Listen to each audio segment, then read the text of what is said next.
Morning everyone, let's start the session. Okay. And today what we are going to study? So today we are going to study uh, about lymphoid organs. हमारे पास जब हम लोग doctor के पास जाते हैं, ठीक है, बोर्ड क्लियर है, मेरा चेहरा साफ साफ दिख रहा है, ठीक है, दिखना चाहिए ना, ऐसे खूबसूरत चेहरा ना बार बार देखने को नहीं मिलता, दिख रहा है? ओके, बोर्ड क्लियरली दिखना चाहिए, मेरा मकसद है बोर्ड का, राइट? तो हम लिम्फॉइड ऑर्गन्स के बारे में पहले पढ़ लेते हैं, ठीक है। लिम्फॉइड ऑर्गन्स या फिर लिम्फॉइड टिश्यूज हम कह सकते हैं, लिम्फॉइड टिश्यूज। तो आप डॉक्टर के पास जाते हो, ठीक है, आप डॉक्टर के पास जब जाते हो तो डॉक्टर के पास जाने के बाद क्या होता है, हमारे जो डॉक्टर साहब है वो क्या कहते हैं, डॉक्टर साहब पहले तो जीभ निकालने के लिए बोलते हैं, ठीक है। सबको वॉइस ब्रेक नहीं हो रहा है ना? प्लीज बताइएगा, वॉइस और बोर्ड वीडियो लैग नहीं कर रहा है ना? क्योंकि बहुत इंपॉर्टेंट है, बीच में ये हमें ब्रेक नहीं चाहिए। वॉइस बोर्ड लैग नहीं कर रहा है ना? क्लियर है सर? ओके, चलिए, मुझे श्रेया से मिलकर इंडिकेशन ग्रीन लाइट, आगे बढ़ेंगे। तो हमारे डॉक्टर के पास जैसे हम लोग डॉक्टर के पास जाते हैं, डॉक्टर के पास जाने के बाद डॉक्टर क्या करता है, डॉक्टर पहले आपका कहता है कि जीभ निकालिए, मुंह खोलिए, ठीक है, मुंह खोलिए, जीभ निकालिए, आंख देखता है, ऐसे करके आंख देखता है, आंख ऐसे ऐसे चारों तरफ देखता है, मुंह खोलने के लिए बोलता है, फिर क्या करता है, यहाँ पे ऐसे टच करता है, क्या करता है, यहाँ पे ऐसे टच करता है, यहाँ पे ऐसे टच करता है, ठीक है, कभी यहाँ पे टच करता है, ठीक है। ये सब क्या है, ये पर्टिकुलर ऐसे रीजन है जहां पे हमारे लिम्फ नोड बहुत ज्यादा प्रेजेंट होते हैं। High number of lymph node is present in these regions. In this regions, high amount of lymph node is present. So number one organ यहाँ पे हम लोग क्या देखेंगे, lymph node. lymph node आप लोगों को पता होगा सर्कुलेटरी सिस्टम, क्योंकि आप लोग पढ़ चुके हैं सर्कुलेटरी सिस्टम में, आपने लिम्फेटिक सिस्टम के बारे में पढ़ा होगा, लिम्फ के बारे में पढ़ा होगा। तो लिम्फेटिक सिस्टम और लिम्फ में आपने पढ़ा होगा कि हमारे पूरे बॉडी में क्या होता है, लिम्फेटिक सिस्टम का लिम्फेटिक वेसल स्प्रेड रहता है, और लिम्फ क्या है, lymph is a fluid which is released और leaked fluid from the blood, ठीक है। ब्लड से जो लीक हो जाता है फ्लूइड, हम उसी को क्या कहते हैं, हम उसको कहते हैं लिम्फ, ठीक है, हम उसको क्या कहते हैं, हम उसको लिम्फ कहते हैं।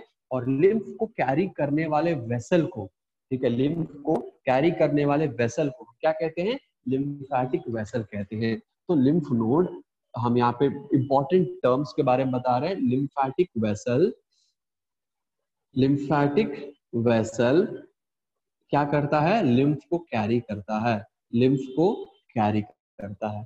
क्लियर है?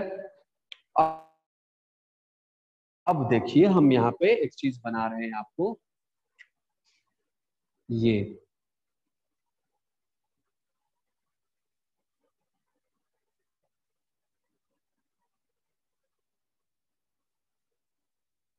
मान के चलिए कि लिम्फेटिक वेजल्स है, क्या है, लिम्फेटिक वेजल्स है। इस तरह से लिम्फेटिक वेजल्स होते हैं, और इन लिम्फेटिक वेजल्स के बीच बीच में क्या होते हैं, इस तरह से आपको, इस तरह से क्या होते हैं, गांठ होते हैं, गांठ जैसा होता है। इस तरह से आपने देखा होगा, ठीक है, पिक्चर्स में आपने देखा होगा, इस तरह से गांठ प्रेजेंट होते हैं। क्या होते हैं, गांठ होते हैं। और ये जो गांठ होते हैं ना, इन गांठों को हम क्या कहते हैं, इन गांठों को हम कहते हैं लिम्फ नोड। इन गांठों को हम क्या कहते हैं, लिम्फ नोड। इस तरह से गांठ टाइप के आपको आपने देखा होगा, बॉल लाइक स्ट्रक्चर, इसको हम कहते हैं लिम्फ नोड। ये लिम्फ नोड, बहुत सारे लिम्फ नोड है, ठीक है, ये बहुत सारे लिम्फ नोड है। Tonsil is also a type of lymph node which is present here in the both sides. Tonsil के बारे में हमने आपको पढ़ाया है, टॉन्सिल के बारे में हमने आपको पढ़ाया, वाल्डेयर रिंग में हमने आपको पढ़ाया था कि कौन कौन से टॉन्सिल्स है वहां पे, याद करिए, वाल्डेयर रिंग हमने आपको डाइजेस्टिव सिस्टम में पढ़ाया था, ठीक है। इस तरह से एक हमने रिंग बनाया था, है ना, इस तरह से रिंग बनाया था, है ना। यहाँ पे कुछ लिम्फॉइड ऑर्गन, यहाँ पे कुछ लिम्फॉइड ऑर्गन, फिर यूस्टाचियन ट्यूब्यूल दोनों तरफ आते हैं, तो यहाँ पे एक लिम्फोइड आते हैं। तो वाल्डेयर रिंग के बिलिंगुअल टॉन्सिल, यस ऑफ कोर्स, ठीक है, टॉन्सिल्स के बारे में हमने बताया था। तो ये क्या है, ये वाल्डेयर रिंग। तो ये क्या टॉन्सिल, टॉन्सिल क्या है, एक तरह का लिम्फ नोड है, एक तरह का क्या है, लिम्फ नोड है। हाँ, टॉन्सिलाइटिस के बारे में बताए थे। सो टॉन्सिलाइटिस के बारे में बताते हैं, टॉन्सिल जो है फूल जाता है, इन्फ्लेमेशन हो जाता है बिकॉज ऑफ इन्फेक्शन। क्यों? क्योंकि देखिए ये बहुत इंपॉर्टेंट है और बेसिक सी चीजें हैं, और ये क्या है, सबको पता होता है, ठीक है, लेकिन ये जनरली अब उन्हीं लोगों को ये अंडरस्टैंड, पता तो सबको है, समझता कोई नहीं है। जो समझ लेता है और वही समझता है जो इसको समझना चाहता है, तो पढ़ना चाहता है, जो बायोलॉजी पढ़ता है।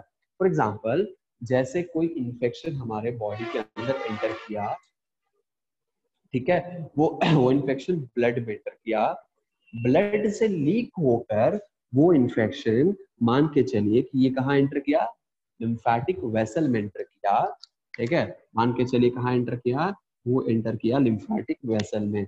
तो यहाँ से मान के चलिए कि लिम्फेटिक वेसल के अंदर ये टॉक्सिक सब्सटेंसेस एंटर कर चुका है, ठीक है, ये टॉक्सिक सब्सटेंसेस क्या कर चुका है, एंटर कर चुका है।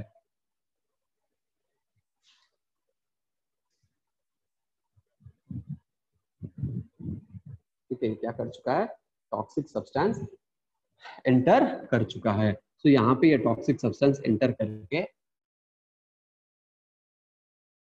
हम कर रहा है, ये माइग्रेट कर रहा है ऊपर की तरफ, माइग्रेट कर रहा है ऊपर की तरफ, और यहाँ पे आ रहा है, और ये लिम्फ नोड है, क्या है, लिम्फ नोड है। तो ये लिम्फ नोड क्या करेगा, ये लिम्फ नोड यहाँ पे इसके अंदर ये पैथोजन एंटर करेगा, ये पैथोजन क्या करेगा, इसके अंदर से यहाँ पे एंटर करेगा, और इसके अंदर जैसे ही ये एंटर करता है, यहाँ पे क्या होते हैं, एक्शन शुरू हो जाते हैं, यहाँ पे एक्शन यानी fighting against this particular pathogen शुरू हो जाता है, जिसके वजह से यहाँ पे क्या होने लगते हैं, इन्फ्लेमेशन हो जाता है, यहाँ पे सूजन हो जाती है, इन्फ्लेमेशन हो जाता है।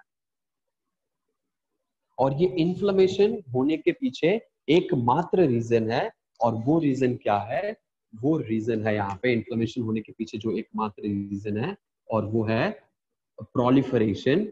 proliferation of B lymphocyte, B lymphocyte, proliferation of B lymphocyte एकमात्र रीजन है जो कि इन्फ्लेमेशन यहाँ पे कॉज कर रहा है। तो जब ये पर्टिकुलर लिम्फ नोड में इन्फ्लेमेशन कॉज कर रहा है, उसके बाद मान के चलिए यहाँ से कोई इन्फेक्शन एंटर किया, तो इस लिम्फ नोड को इन्फ्लेम करेगा, यहाँ से कोई इन्फ्लेमेशन इन्फेक्शन एंटर किया, यहाँ के लिम्फ नोड को इन्फ्लेम करेगा, यहाँ से ये पास करते हुए, तो ऐसे होते हैं। तो मान के चलिए कि हमारे पास क्या, हमारा माउथ है, ठीक है, हमारा क्या है, हमारा माउथ है, ये हमारा माउथ है, ये क्या है, ये हमारा माउथ है ना, ये हमारा माउथ है। इस माउथ में अगर यहाँ से एंटर कर रहा है, तो पहले इसके पास कौन सा लिम्फेटिक ऑर्गन आएगा, टॉन्सिल इसके पास आएगा, है ना, टॉन्सिल पे अटैक करेगा, तो टॉन्सिल इन्फ्लेम हो जाता है। तो कोई भी इन्फेक्शन जो ओरली एंटर किया है, ठीक है, जो ओरली एंटर किया है, ये हमारे इस लिम्फ नोड यानी इस टॉन्सिल को अटैक करेगा, और इस टॉन्सिल को क्या करेगा, इन्फ्लेमेशन होगा। और इसीलिए सबसे पहले डॉक्टर क्या करता है, सबसे पहले डॉक्टर यहाँ पे चेक करता है, बिकॉज टॉन्सिल यहाँ पे प्रेजेंट होता है।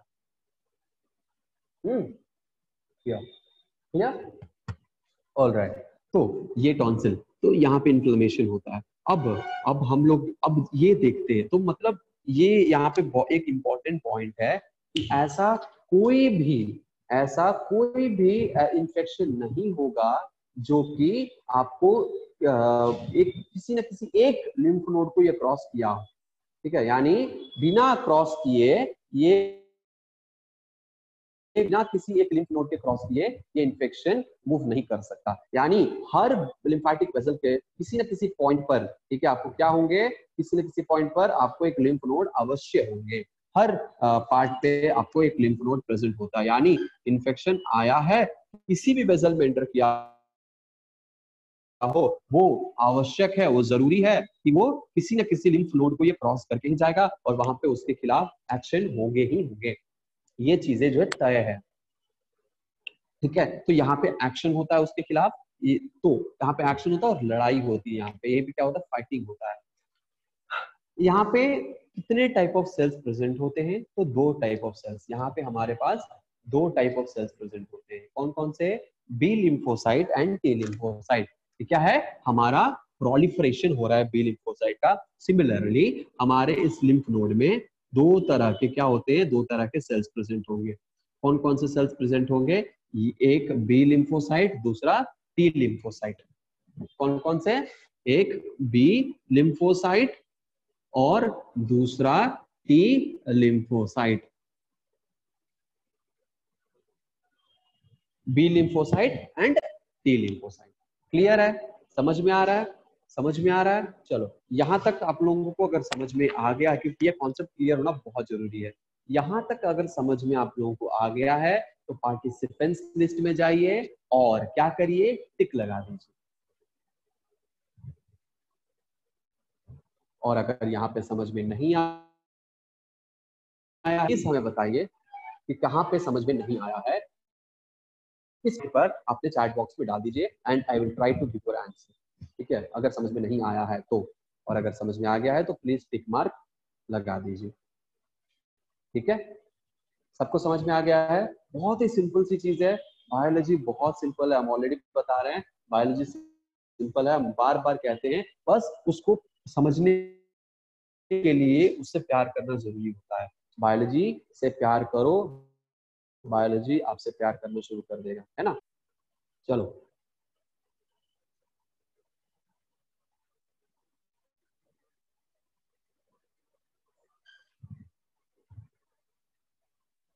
All right. तो हमारे पास बी लिम्फोसाइट और टी लिम्फोसाइट हमारे लिम्फ नोड में प्रेजेंट हो। कोई भी टॉक्सिक सब्सटेंस हो वो एंटर किया और बी लिम्फोसाइट में आया। हम एक बात बता देते हैं बी लिम्फोसाइट के बारे में। तो हमारे जो बी लिम्फोसाइट हैं या फिर टी लिम्फोसाइट हैं, ये दोनों लिम्फोसाइट का प्रोडक्शन कहाँ होता है?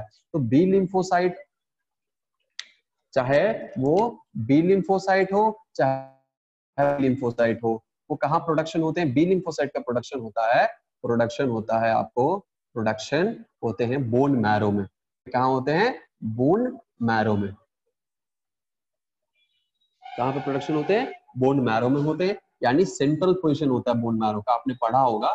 ठीक है? बोन के स्ट्रक्चर में स्केलेटल सिस्टम पढ़ा होगा, सेंट्रल टिश्यू, ये बोन मैरो है। ठीक है? फिर यहाँ पे भी होता है बोन मैरो। ठीक है? Centrally, central portion.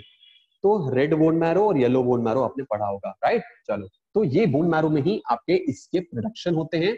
ठीक है? और साथ ही साथ मेचुरेशन भी आपके बी लिम्फोसाइट के कहाँ होते हैं? Production as well as maturation, दोनों यही जगह यानी बोन मैरो में ही होते हैं। ठीक है? प्रोडक्शन और मेचुरेशन दोनों बोन मैरो में होते हैं। लेकिन टी लिम्फोसाइट प्रोड्यूस तो बोन मैरो से हो जाता है, लेकिन लेकिन इसका मेचुरेशन होता है थाइमस पे। कहां पे होता है? थाइमस ग्लैंड में होता है, थाइमस ग्लैंड। ठीक है? थाइमस ग्लैंड भी एक तरह का लिम्फॉइड ऑर्गन है, लिम्फॉइड ग्लैंड है। ठीक है? चलो, ठीक है? तो ये, लेकिन हमारे इस लिम्फ नोड के पास क्या होते हैं? दोनों प्रेजेंट होते हैं, दोनों प्रेजेंट होते हैं, B lymphocyte and T lymphocyte. ठीक है? यानी यहाँ पे जो लिम्फोसाइट प्रेजेंट होंगे, बी एंड टी दोनों मैच्योर्ड मैच्योर्ड लिम्फोसाइट प्रेजेंट होते हैं। ठीक है?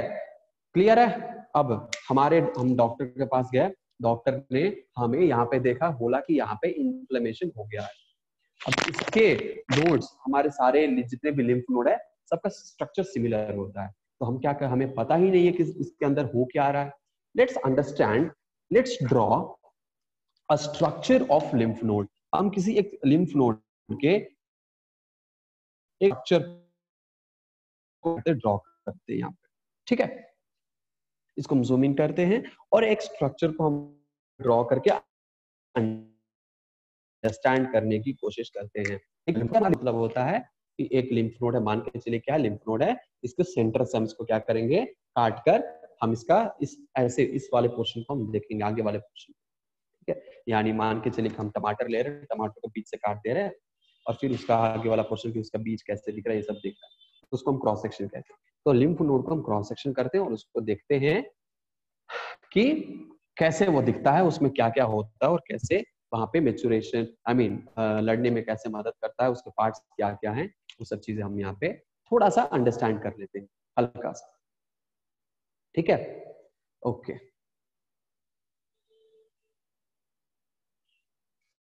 All right, so let me draw. It's a kidney shaped organ. It's a kidney shaped organ. Kidney में जैसे बाइकॉन, किडनी में जैसे कॉनकेव साइड होता है, कॉन्वेक्स साइड होता है, हाइलम होता है, सिमिलरली इस लिम्फ नोड में भी कॉनकेव और कॉन्वेक्स साइड होता है। ये एक पर्टिकुलर पोर्शन है जिसको हम क्या कहते हैं, कौन सा पोर्शन है, कॉनकेव है कि कॉन्वेक्स है? फिजिक्स आपका हमसे ज्यादा स्ट्रांग है, तो आप खुद अंडरस्टैंड कर सकते हो कि कौन सा क्या है, कौन सा पोर्शन हाई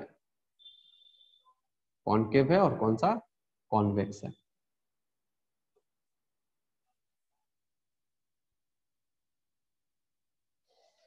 ठीक है, हम जस्ट दो यहाँ पे ब्लड वेसल बना रहे हैं, ये दो ब्लड वेसल्स हैं, हम बस दो बना रहे हैं लेकिन बहुत सारे होते हैं। ठीक है, ये क्या होता है, एक एंट्री पॉइंट होता है, ये एंट्री पॉइंट है, जैसे कि किडनी में था, ये हाइलम रीजन है, हाइलम कह सकते हैं, हाइलस कह सकते हैं। ठीक है, ये किडनी का जैसे होता है वैसा ही यहाँ पे भी है, और ये यहाँ से सेम टू सेम जैसे किडनी में एंट्री होते हैं और एग्जिट होते हैं, सेम टू सेम यहाँ पे भी एंट्री और एग्जिट होते हैं, विच मीन्स यहाँ पे भी आपको क्या होते हैं, आर्टरी होते हैं, यहाँ पे भी आपको वेन्स होते हैं, यहाँ पे भी क्या होते हैं, वेन्स होते हैं,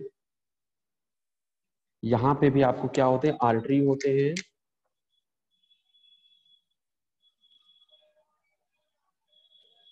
लिम्फेटिक वेसल्स आते जाते हैं।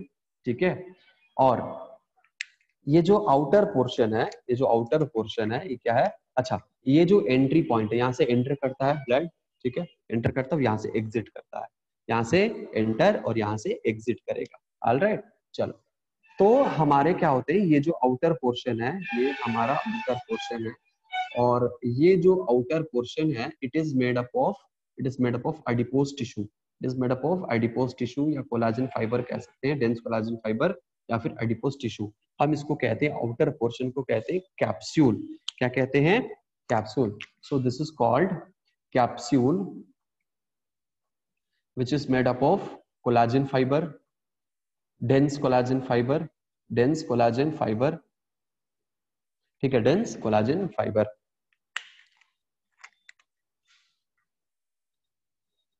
ठीक है, ऑलराइट, डेंस कोलाजन फाइबर से बना रहता है। ये जो हमारा कैप्सूल है, फाइब्रस, हम कह सकते हैं फाइब्रस लेयर है, ये क्या है, फाइब्रस लेयर है। तो क्या है कि ये जब कोलाजन फाइबर से बन रहा है, ये जो फाइब्रस लेयर है, ये क्या होगा, ये फाइब्रस लेयर हमारा, ये क्या करेगा, बीच से यहाँ से इसको, इस लिम्फ नोड को बहुत सारे डिविजन्स में ऐसे डिवाइड कर देगा, बहुत सारे डिविजन्स में ऐसे क्या कर देगा, डिवाइड कर देगा, बहुत सारे ऐसे डिविजन में इसको डिवाइड कर देगा। ठीक है, ऐसे इसके बहुत सारे डिविजन्स में इसको क्या कर देगा, डिवाइड कर देगा, और अलग अलग सेगमेंट यहाँ पे बन जाते हैं। ठीक है, अलग अलग क्या बन जाते हैं, अलग अलग यहाँ पे सेगमेंट बन जाते हैं। Now this is very important to understand कि हमारे ये जो फाइबर्स होते हैं, ठीक है, हमारे जो फाइबर्स होते हैं, ये फाइबर्स इसके अंदर एंटर करते हैं ना, ये भी ये सेम फाइबर्स है जो बाहर में प्रेजेंट है, सेम ये फाइबर्स है। ठीक है, एक आप लोगों का होमवर्क है, ठीक है, आप जाइएगा लिम्फ नोड को स्टडी करिएगा घर पे। ठीक है, तो ये पर्टिकुलर ये जो डिवीजन यहाँ पे हो रहा है, इसका नाम मुझे बताइएगा, मुझे नाम नहीं याद है, बताओ। ठीक है, इसका नाम मुझे बताइएगा, इसका नाम क्या होता है। तो अलग अलग लोब में डिवाइड कर दिया, तो क्या है, ये अलग अलग लोब्स हैं, अलग अलग लोब्स कहते हैं, लोब्स लिम्फ नोड्स के लोब्स हैं। ठीक है, लिम्फ नोड्स के क्या है, लोब है। तो ये जो हमारे लोब प्रेजेंट यहाँ पे होते हैं, ठीक है, लिम्फ नोड के लोब जो प्रेजेंट होते हैं, ये अलग अलग लोब्स के अंदर बहुत सारे टाइप ऑफ सेल्स प्रेजेंट होते हैं। ठीक है, बहुत सारे टाइप ऑफ सेल्स प्रेजेंट होते हैं, और इसमें से सबसे पहला और सबसे इम्पोर्टेंट हम सेल बना देते हैं बी लिम्फोसाइट। बी लिम्फोसाइट, तो यहाँ पे क्या होते हैं, यहाँ पे होते हैं बी लिम्फोसाइट। ठीक है, छोटा छोटा बी लिम्फोसाइट यहाँ पे। ठीक है, क्या प्रेजेंट होते हैं, बी लिम्फोसाइट यहाँ पे प्रेजेंट होते हैं। ये क्या है, नोट करते जाइएगा, बी लिम्फोसाइट है। ठीक है, क्या है, बी लिम्फोसाइट। अब ये पूछिएगा कि ये सर कैसा बी लिम्फोसाइट है, कैसा इन द सेंस, कैसा इन द सेंस ये यहाँ पे एक्टिवेट है कि एक्टिवेट नहीं है, यहाँ पे कैसे पता चलेगा इसको देख के कि यहाँ पे इन्फेक्शन हुआ है कि नहीं हुआ है। तो हम लोग उसको अंडरस्टैंड करेंगे कि कैसे इसमें आइडेंटिफिकेशन हम कर सकते हैं इस पर्टिकुलर लिम्फ नोड में कोई पैथोजन आया है कि नहीं आया है। ठीक है, चलो इसके अलावा क्या होते हैं हमारे पास, क्या है, टी लिम्फोसाइट है हमारे पास, क्या है, टी लिम्फोसाइट। हमारे जो टी लिम्फोसाइट है, अच्छा इसके दो रीजन है, ये रीजन है कॉर्टेक्स और ये रीजन है मेडुला। ये क्या है, ये है कॉर्टेक्स, आउटर कॉर्टेक्स, और ये है मेडुला। कॉर्टेक्स में भी दो रीजन है, कॉर्टेक्स में भी क्या है, दो रीजन है। हाफ ये क्या है, ये ऊपर वाला जो है वो फुल्ली कॉर्टेक्स में आता है, फुल्ली कॉर्टेक्स में आता है, और उसके नीचे वाला को हम इस रीजन को पैराकॉर्टेक्स कहते हैं। क्या कहते हैं, पैराकॉर्टेक्स। तो हम डॉटेड लाइन बनाए जस्ट इंडिकेशन के लिए, यहाँ पे डॉट्स और डिविजन्स नहीं है। ठीक है, अंडरस्टैंड किया। सबसे जो टॉप में है, एकदम टॉप में, एकदम नजदीक में जो प्रेजेंट होता है, हम उसको कहते हैं कॉर्टेक्स रीजन। ठीक है, क्या है, कॉर्टेक्स। और उसके नीचे यहां से ये पूरा रीजन क्या है, पैराकॉर्टेक्स रीजन है। क्या है, पैराकॉर्टेक्स। तो कॉर्टेक्स में भी दो तरह के कॉर्टेक्स यहाँ पे आए, दो तरह के रीजन आए, एक है कॉर्टेक्स, एक है आपका कॉर्टेक्स रीजन, और दूसरा आया पैराकॉर्टेक्स, दूसरा आया पैराकॉर्टेक्स, और फिर आया मेडुला, फिर आया मेडुला, फिर क्या आया, मेडुला है। अब ये जो हमारे, ये क्या, ब्लड वेजल है, क्या ब्लड वेजल जो एंट्री कर रहा है ब्लड यहाँ पे, ब्लड यहाँ पे क्या कर रहा है, एंट्री कर रहा है। तो हम इसको क्या कह सकते हैं, अफरेंट, अफरेंट साइड है ना, तो अफरेंट ब्लड वेजल कह सकते हैं। यहाँ से ब्लड जो है निकलेगा बाहर, ब्लड नहीं, आई मीन हमारे जो भी यहाँ पे आ रहे हैं, ठीक है, लिम्फ नोड के पास क्या आ रहे हैं, लिम्फ, लिम्फेटिक डक्ट है यहाँ पे प्रेजेंट होते हैं। एनीवेज हम लोग उसको उसके बारे में देखते हैं पहले। तो यहाँ पे फ्लूइड एंटर करेगा और यहाँ से एग्जिट होगा, रिलीज होगा, एंट्री करेगा और एग्जिट होगा, राइट और रॉन्ग। तो यहाँ पे क्या होते हैं, यहाँ पे ब्लड वेसल्स आपको एंट्री कर रहे हैं और निकल रहे हैं। साथ ही साथ, साथ ही साथ ये इसके जो कुछ लेयर है वो अंदर भी होता है, यानी इसका जो ये जो रिलीज करता है यहाँ पे ब्लड, तो ये ब्लड यहाँ पे भी आता है, अंदर भी ये एंट्री करता है। और ये अंदर कैसे एंट्री करता है, तो साइड में सेंटर में नहीं आता है, साइड साइड में इसके लिए बनाया रहता है, साइड साइड में इसके लिए भी आपको चेम्बर बनाया रहता है। ठीक है, चेम्बर। तो ये क्या है, ये इस तरह से आया और यहाँ पे इसको हम कहते हैं साइनोसॉइड, इसको हम क्या कहते हैं, साइनोसॉइड कहते हैं। ठीक है, ये जो चेम्बर यहाँ पे दिख रहा है, यहीं पे ब्लड आएगा। ठीक है, यहीं पे आपका ब्लड आएगा। और फिर यहाँ पे क्या है, यहाँ पे भी आपको प्रेजेंट है ना, यहाँ पे भी आपको प्रेजेंट है, तो यहाँ पे भी आएगा। ठीक, ये यहाँ से नीचे से हो सकता है ज्वाइन कर ले, ठीक है, हो सकता है ज्वाइन कर ले यहाँ पे। फिर अगर मान के चले कि यहाँ पे भी आपके कोई वेजल है, कोई ब्लड वेजल है, ठीक है, तो यहाँ पे भी क्या बना है, हर एक लोब्स में ऐसा बना रहता है, ठीक है, ताकि यहाँ से ब्लड पास करे। ठीक है, तो इस तरह से आपको हर एक अलग अलग लोब्स में प्रेजेंट होते हैं, अलग अलग लोब्स में प्रेजेंट होते हैं। ठीक, अलग अलग लोब्स में इस तरह से प्रेजेंट होते हैं। तो ये सारा क्या होगा, कलेक्ट होगा, सारा सारा कलेक्ट होगा, और कलेक्ट होने के बाद ये क्या करते हैं, इसमें एंट्री कर जाते हैं। मान के चलिए इसमें हमने क्या कर दिया, इसको एंट्री कर दिया।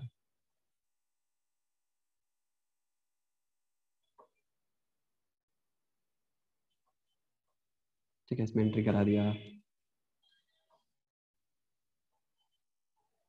या फिर इसमें से आया तो इसमें एंट्री करा दिया। ठीक है, अलग अलग रीजन से आया, राइट, इसमें एंट्री करा दिया। तो क्या हो रहा है, ये पास कर रहा है, तो जब यहाँ पे फ्लो हो रहा है ब्लड का, तो ये यहाँ से आ रहा है और ये दोनों रीजन में फ्लो कर रहा है, और फिर ये पास करते हुए हमारे वेसल्स के अंदर एंटर कर जाएगा।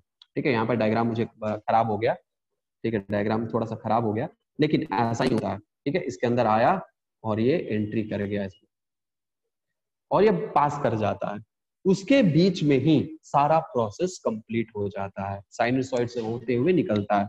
अब अंडरस्टैंड करने की बात है, ये जो कॉर्टिकल रीजन है और यहाँ पे जो बी लिम्फोसाइट है, जब यहाँ से मटेरियल पास करते हैं, इसके पास कुछ मैक्रोफेज सेल्स भी प्रेजेंट होते हैं। क्या होते हैं? कुछ मैक्रोफेज सेल्स प्रेजेंट होते हैं। क्या होते हैं यहाँ पे? What is this? Macro what is this? Macrophage cells. ठीक है, मैक्रोफेज सेल्स। इसके साथ साथ यहाँ पे फाइब्रोब्लास्ट सेल भी प्रेजेंट होता है। क्या होता है? फाइब्रोब्लास्ट सेल प्रेजेंट होता है। यहाँ पे फाइब्रोब्लास्ट सेल्स भी प्रेजेंट होते हैं। Some dendritic cells is also present. Some dendritic cells is also present. Some dendritic cells is also present.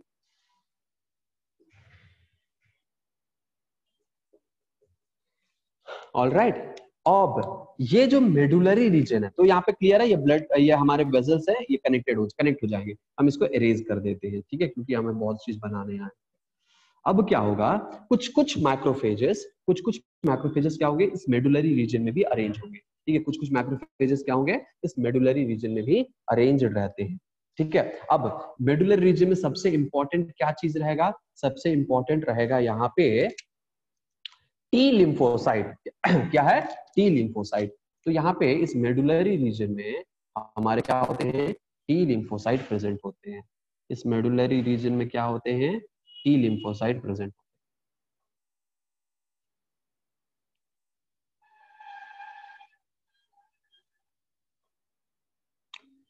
ठीक है, मेडुलर रीजन में क्या होते हैं? T lymphocyte. तो हमारे कॉर्टिकल रीजन में क्या है? बी लिम्फोसाइट है, और हमारे मेडुलरी रीजन में क्या है? टी लिम्फोसाइट प्रेजेंट होता है। ठीक है, टी लिम्फोसाइट प्रेजेंट होता है। Okay, alright. तो अब जब ये फ्लूइड यहाँ से पास करेगा, तो ये फ्लूइड जैसे ही इसके अंदर एंटर करता है, यहाँ से सेल्स यहाँ से क्या करेंगे? यहाँ पे जो मैक्रोफेज सेल्स है, डेंड्राइटिक सेल्स है, इसको कैच कर लेंगे। क्या कर लेंगे? इसको कैच करके, पैथोजेंस को कैच करके अब ये डाइजेशन, फैगोसाइटोसिस करना शुरू कर देंगे। अब यहाँ के जो बी सेल्स हैं, यहाँ के जो बी सेल्स हैं, अब ये क्या हो जाएंगे? अब हम थोड़ा सा इसको क्या करते हैं? इस बी सेल को हम निकालकर हम यहाँ पे ड्रॉ करते हैं। ठीक है, इस बी सेल को निकालकर हम यहाँ पे ड्रॉ करते हैं कि कैसा होगा। तो अंदर में, ठीक है, ये थोड़ा बड़ा बड़ा सेल्स, ये प्रोलिफरेशन इसका स्टार्ट हो जाएगा। बी लिम्फोसाइट का क्या हो जाएगा? प्रोलिफरेशन स्टार्ट हो जाएगा। और बी लिम्फोसाइट का प्रोलिफरेशन स्टार्ट होगा, और अंदर में क्या हो जाएगा? अंदर में हमारा प्रोलिफरेटेड लार्ज सेलुलर मॉलिक्यूल होंगे। ठीक है, लार्ज, हम यहाँ पे बनाए हैं, राइट। यहाँ पे क्या होते हैं? लार्ज सेल मॉलिक्यूल होंगे, और बाहर में क्या हो जाएंगे? बाहर में छोटे छोटे मॉलिक्यूल्स। बाहर में क्या होंगे? बाहर में छोटे छोटे मॉलिक्यूल्स, छोटे छोटे सेल्स, बी लिम्फोसाइट के छोटे छोटे। तो अंदर में क्या हुआ? अंदर में मैच्योर्ड हुआ, यानी प्रोलिफरेट हुआ अंदर में। तो अंदर में क्योंकि प्रोलिफरेट हुआ है, ठीक है, ये इंडिकेट कर रहा है कि यहाँ पे कोई इन्फेक्शन आया है, और ये प्रोलिफरेट होकर ये एंटीबॉडी का प्रोडक्शन यहाँ पे शुरू कर दिया है। ठीक है, उसके अगेंस्ट में ये काम करना शुरू कर दिया है। So this is called proliferation of B lymphocyte. और डॉक्टर लोग क्या करते हैं? डॉक्टर लोग या पैथोलॉजिस्ट क्या करते हैं? इसको जब हम स्टेन करेंगे, ठीक है, तब हमें क्या दिखेगा? ये पर्टिकुलर रीजन कलर्ड, ये कलर्ड रीजन और अनकलर्ड, डिसकलर्ड रीजन दिखेगा। ठीक है, तो यहाँ पे ये कलर डिफरेंस दिखेंगे अंदर में और बाहर में, और सेल्स हाईलाइटेड दिखेंगे। जब सेल्स जो हाईलाइटेड दिखेंगे, तो आपको पता चल जाता है यहाँ पे कि प्रोलिफरेशन हुआ है। बी लिम्फोसाइट का क्या हुआ है? प्रोलिफरेशन हुआ है। ठीक है, बी लिम्फोसाइट का यहाँ पे प्रोलिफरेशन हुआ है। समझ में आया? बोलो हाँ या ना। समझ में आ गया? अगर आप लोगों को समझ में आ गया हो, तो आप लोग क्या कर सकते हैं? आप लोग लिम्फ नोड, ठीक है, अगर समझ में आ गया है तो आप लोग क्या करेंगे? आप लोग टिक मार्क कर दीजिएगा ग्रीन से। नहीं समझ में आएगा, किस पॉइंट पे आपको समझ में नहीं आया, उस पॉइंट को चैट बॉक्स में डाल दीजिए, हम आपको वो पॉइंट फिर से एक्सप्लेन कर देंगे। तो यहाँ पे बी लिम्फोसाइट और टी लिम्फोसाइट दोनों प्रेजेंट होते हैं, और B lymphocyte and T lymphocyte यहाँ पे क्या करते हैं? बेसिकली यहाँ पे बी लिम्फोसाइट ही सबसे ज्यादा एक्टिव रहेगा, और बी लिम्फोसाइट यहाँ पे प्रोलिफरेशन करके, मतलब यहाँ पे एक्टिव हो जाएगा और प्रोलिफरेट हो जाएगा, और फिर वो कीटाणुओं से यानी पैथोजन से लड़ेगा यहाँ पे। ठीक है, और इसी वजह से due to the proliferation of this B lymphocyte, the lymph node looks little swollen, lymph node looks little inflamed कह सकते हैं। ठीक है, थोड़ा सा सूजा हुआ लगता है, और इसी को कहते हैं इन्फ्लेमेशन ऑफ लिम्फ नोड। ठीक है, और अलग अलग जगह का लिम्फ नोड का अलग अलग नाम होता है। जैसे टॉन्सिल है तो टॉन्सिल का नाम अलग होता है। तो टॉन्सिल का जब नाम अलग है तो उसको हम क्या कहेंगे, वहां पे इन्फ्लेमेशन हुआ है, अब उसको हम क्या कहेंगे, उसको हम कहेंगे टॉन्सिलाइटिस। उसको हम क्या कहेंगे, उसको हम कहेंगे टॉन्सिलाइटिस। समझ आया? और फेरिंग्स के पास है तो फेरिंग्स का इन्फ्लेमेशन हुआ, फेरेंजाइटिस। ठीक है, अलग अलग जगहों पर अलग। क्लियर है? चलो, तो ये था लिम्फ नोड। इससे ज्यादा और डिटेल की कोई आवश्यकता नहीं आप लोगों को। ठीक है, बेसिकली यहाँ पे डिटेल और भी कुछ बहुत सारे यहाँ पे चीजें हैं, लेकिन अभी आपके लिए इतना काफी है। ठीक है, ऑल राइट। और जब क्वेश्चन इस पे बनने लगेंगे तो क्वेश्चन में जब एक्स्ट्रा पॉइंट आएगा, ऐसा कुछ क्वेश्चन आएगा जो यहाँ से नहीं है, तो हम आपको उस चीज को वहां पर क्वेश्चन में कैसे हम उसको सॉल्व करें हम एक्सप्लेन कर देंगे। ठीक है, चलो इसका स्क्रीनशॉट अगर आप लोग लेना चाहते हैं तो स्क्रीनशॉट ले सकते हैं। ठीक है, इसका स्क्रीनशॉट आप लोग ले सकते हैं। इसका डायग्राम हम फोटो क्लिक करके, वैसे भी सारे पार्ट्स के साथ हम फोटो क्लिक करके हम आपको ग्रुप में भेज देंगे, या ऑलरेडी हम भेजे हुए हैं। ठीक है, नोट्स आप लोगों को मिल गया होगा सबको, ह्यूमन हेल्थ एंड डिजीज का। ठीक है, तो अब सिमिलरली हम इसका भी हम फोटो क्लिक करके हम डाल देते हैं। ठीक है, चलो आगे बढ़ते हैं।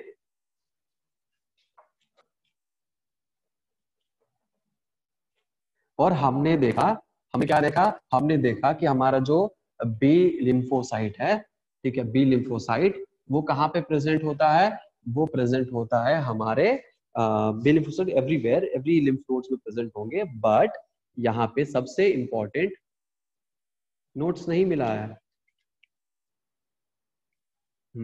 ऐसे कैसे हो सकता है? अच्छा, हम चेक करते हैं, ठीक है, हम चेक करके आपको बताते हैं। एनीवेज, सो क्या था कि हमारे बी लिम्फोसाइट प्रोडक्शन होते हैं बोन मैरो में, और वो मेचुरेशन होंगे थाइमस में। सो लेट्स अंडरस्टैंड कि थाइमस जो प्रेजेंट होते हैं, थाइमस ग्लैंड वो कैसा होता है। ठीक है, तो थाइमस स्ट्रक्चर देखेंगे हल्का फुल्का, ज्यादा डिटेल में हम इसके नहीं जाएंगे।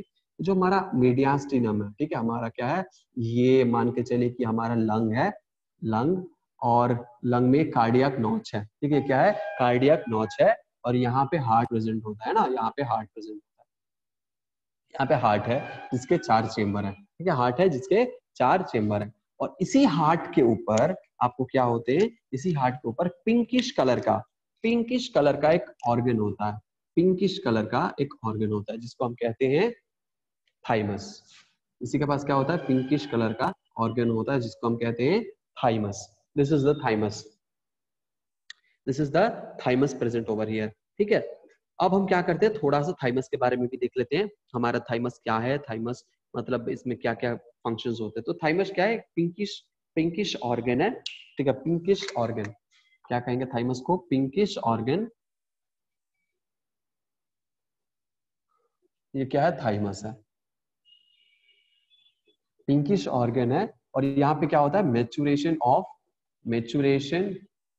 Of T lymphocytes, T lymphocytes maturation होते हैं, टी लिम्फोसाइट्स। ठीक है, मेचुरेशन होते हैं टी लिम्फोसाइट्स के। और यहाँ पे कैसे मेच्योर होंगे, तो हमारे ये तो थाइमस बनाने वाले जो सेल्स होते हैं, हम उनको कहते हैं थाइमोसाइट्स, हम उनको कहते हैं थाइमोसाइट्स। थाइमोसाइट्स, थाइमो यानी थाइमस, और साइट्स मतलब सेल। थाइमस में जो सेल्स प्रेजेंट होते हैं हम उनको क्या कहते हैं, हम उनको कहते हैं थाइमोसाइट्स, हम उनको क्या कहते हैं, थाइमोसाइट्स कहते हैं। तो ये जो हमारे जो थाइमोसाइट्स हैं, ठीक है, ये जो हमारे थाइमोसाइट्स हैं, ये थाइमोसाइट्स इस थाइमस सेल के पास प्रेजेंट होते हैं, और हमारे इसी थाइमस सेल में टी लिम्फोसाइट मैच्योर होता है। अब क्या होता है, ये दोनों के बीच का कनेक्शन होता है। फॉर एग्जांपल यहाँ पे थाइमस सेल है, यहाँ पे थाइमोसाइट्स है ना, क्या है, थाइमोसाइट्स है। और क्या होते हैं, यहाँ पे आएंगे आपके टी सेल, टी लिम्फोसाइट। और हर एक सेल पे हमारे क्या होते हैं, रिसेप्टर मॉलिक्यूल होते हैं, हर एक सेल पे क्या होते हैं, रिसेप्टर मॉलिक्यूल होते हैं। कुछ सिग्नल, कुछ यहाँ पे कुछ रिसेप्टर मॉलिक्यूल है, ठीक है, यहाँ पे भी रिसेप्टर मॉलिक्यूल है, और कुछ रिसेप्टर मॉलिक्यूल इसके सरफेस के ऊपर भी प्रेजेंट होता है। ये क्या है, ये टी लिम्फोसाइट है, और ये क्या है, थाइमोसाइट्स है, थाइमोसाइट्स है, और टी लिम्फोसाइट है, थाइमोसाइट्स है, थाइमोसाइट्स है। ठीक है, और ये टी लिम्फोसाइट है, टी लिम्फोसाइट है।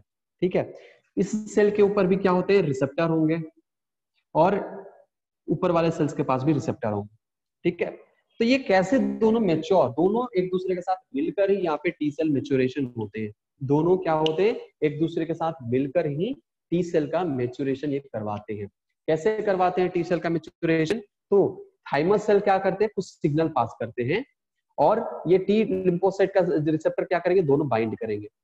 जब बाइंड करते वक्त, जब यहाँ पे बाइंड करेंगे, हम बेसिक सिंपल प्रोसीजर बता रहे हैं, दोनों बाइंड करेंगे और ये कुछ रिस्पॉन्स प्रोड्यूस करेंगे हमारे टी लिम्फोसाइट के पास, कुछ रिस्पॉन्स। अब ये जो हमारा रिस्पॉन्स जो टी लिम्फोसाइट के पास प्रोड्यूस करेंगे, अगर उस रिस्पॉन्स से सरवाइव कर गया तो ये क्या हो जाएगा, ये नेक्स्ट स्टेज पे मूव कर जाएगा। ठीक है, फिर अगला सेल आएगा, ठीक है, अगला सेल आएगा और ये इसको क्या करेगा, अटैच करेगा। अगर ये सरवाइव कर गया तो ठीक है, अगर सरवाइव नहीं किया तो क्या हो जाएगा, अपोप्टोसिस। क्या हो जाएगा, अपोप्टोसिस, और ये सेल जो है वो कैंसर हो जाएगा, डेथ हो जाएगा। जो सेल, मान के चलिए कि ये यहाँ पे कैंसिल हो गया, लेकिन इसके पास एक और, यहाँ पे एक और सेल था जिसको इसने एक्टिवेट किया। ठीक है, मान के चलते हैं कि हमारे पास यहाँ पे दो था, एक ये दोनों को एक्टिवेट किया, या फिर यहाँ पे एक और सेल्स थे जो इसको एक्टिवेट किए थे। लेकिन ये जो सेल्स हमारे हैं, ये जो इसको एक्टिवेट किए हैं और ये इसका रिसेप्टर के साथ, थाइमोसाइट के साथ बाइंड करते ही ये क्या हो गया, ये बर्दाश्त नहीं कर पाया चेंज और ये एपोप्टोसिस हो गया, यानी सेल डेथ हो गया। लेकिन जो दूसरा है, ये जब कॉन्टेक्ट बनाया यहाँ पे, ये जो कॉन्टेक्ट बनाया ये सर्वाइव कर गया, अब ये क्या हो जाएगा, नेक्स्ट स्टेज में चला जाएगा। इसी तरह से अगला अगला स्टेज होते होते लास्ट में फाइनली एक मैच्योर टी लिम्फोसाइट हमें मिल जाते हैं। क्या मिल जाते हैं, टी लिम्फोसाइट मैच्योर हमें मिल जाते हैं। समझ में आया? तो ये दोनों थाइमोसाइट और टी लिम्फोसाइट दोनों क्या करते हैं, एक दूसरे के साथ अटैच होते हैं, बाइंड होते हैं रिसेप्टर्स और सिग्नल भेजते हैं, और उसी से धीरे धीरे करके क्या होता है, टी लिम्फोसाइट मैच्योर होता है। टी लिम्फोसाइट क्या होता है, मैच्योर होता है। समझ में आया? समझ में आया कि नहीं आया? बोलिएगा आप लोग कि समझ में आया कि नहीं आया। अगर समझ में आ गया तो फिर से ग्रीन टिक कर दीजिए यहाँ पे। ठीक है, this is what the thymus is doing here, this is what thymus is doing here.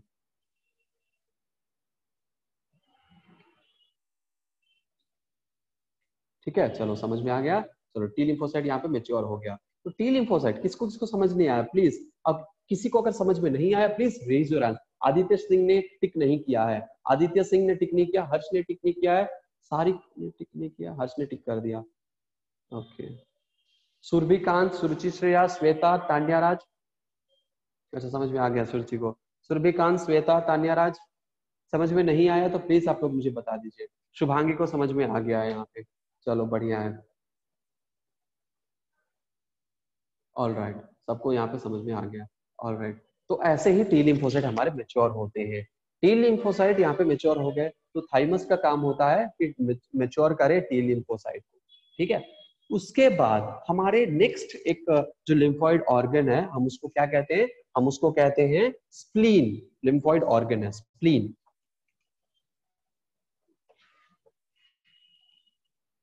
तो वहां पे सिर्फ स्प्लीन में क्या होता है, स्टोरेज होता है। क्या क्या होता है, स्टोरेज होता है। बी एंड टी लिम्फोसाइट्स वहां पे क्या होते हैं, स्टोर होते हैं। और spleen is the graveyard of RBC cells. RBC cells वहां पे ग्रेवयार्ड है आरबीसी सेल का। और डब्ल्यूबीसी सेल में T lymphocyte and B lymphocyte दोनों क्या होते हैं, वहां पे स्टोर होते हैं। तो स्प्लीन अगर हम लिखते हैं यहाँ पे, स्प्लीन अगर हम यहाँ पे लिखते हैं तो स्प्लीन क्या है, स्प्लीन में टी एंड बी लिम्फोसाइट का स्टोरेज पार्ट है। बी लिम्फोसाइट्स क्या होते हैं, यहाँ पे स्टोर होते हैं, स्टोर्ड। ठीक है, यहाँ पे क्या होते हैं, स्टोर होते हैं। अब अगर हम बात करें तो कुछ और लिम्फोइड ऑर्गन का, तो क्या हो सकता है और लिम्फोइड ऑर्गन? स्प्लीन हमने लिखा। ठीक है, स्प्लीन जो होता है, स्प्लीन के बारे में कुछ इंफॉर्मेशन हम यहाँ पे देना चाहेंगे। इसका शेप क्या होता है, bean shaped organ. Bean shaped organ, ये भी सिमिलरली बीन शेप्ड ऑर्गन होता है स्प्लीन। और यहाँ पे बहुत ज्यादा ब्लड वेसल्स, यानी वैस्कुलराइज्ड ऑर्गन हम इसको कहेंगे। क्या कहेंगे, हम इसको कहेंगे वैस्कुलराइज्ड। ठीक है, वैस्कुलराइज्ड ऑर्गन कहेंगे। क्यों कहेंगे वैस्कुलराइज्ड, मतलब ब्लड वेसल का सप्लाई यहाँ पे अच्छे से होगा, यानी ब्लड सप्लाई यहाँ पे इनफ अमाउंट में होता है, और इसीलिए हम इसको कहते हैं वैस्कुलराइज्ड, यानी ब्लड वेसल का सप्लाई यहाँ पे अवेलेबल है। नेक्स्ट, ठीक है, इसको हम क्या कहते हैं, क्योंकि यहाँ पे ब्लड सेल्स जो है स्टोर रहते हैं, ठीक है, क्या कहते हैं यहाँ पे ब्लड सेल जो है स्टोर रहते हैं, तो इसको हम कहते हैं blood bank of the body, blood bank of the body, blood bank, blood bank of body, ठीक है, blood bank of body, because it is highly vascularised, यहाँ पे ये हाईली वैस्कुलराइज्ड है, यानी ब्लड बहुत ज्यादा यहाँ पे प्रेजेंट होता है, हाईली वैस्कुलराइज्ड, बहुत ज्यादा ब्लड प्रेजेंट होता है, और इसीलिए हम इसको कहते हैं blood bank of the body, blood bank of the body, and it is also called graveyard, graveyard of RBCs, क्या कहते हैं, ग्रेवयार्ड ऑफ आरबीसीस, हम आरबीसी का यहाँ पे क्या कहते हैं, ग्रेवयार्ड कहते हैं, ठीक है, ऑल राइट, ओके, ये कहाँ प्रेजेंट होता है, जैसे हमने हमें ऑलरेडी पता है कि हमारा क्या होता है, ये इसोफेगस है, ठीक है, क्या है, इसोफेगस हम बना रहे हैं, और ये है आपका स्टमक, क्या है, आपका स्टमक है ना, भूल तो नहीं गए हो ना, समय के साथ भूल नहीं गए हो ना, ठीक है, आई डोंट थिंक आप लोग भूले होंगे, भूले नहीं होंगे, तो ये है इसोफेगस, ये है स्टमक। अच्छा चलो क्वेश्चन पूछते हैं यहाँ से, ठीक है, एक क्वेश्चन पूछते हैं, right, okay, what is the name of this curves, what is the name of this curve of the stomach, question सबको जाता है, what is the name of this curve of the stomach, चलो answer करो तो जरा,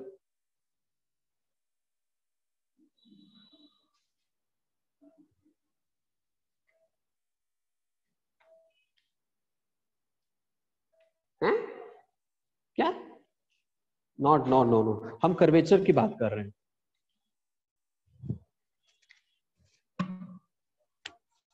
Shubhangi is right, it's called dot dot dot dot dot, बाकी लोग answer देते फिर हम आपको बताएं, Ruchika Gupta you are wrong,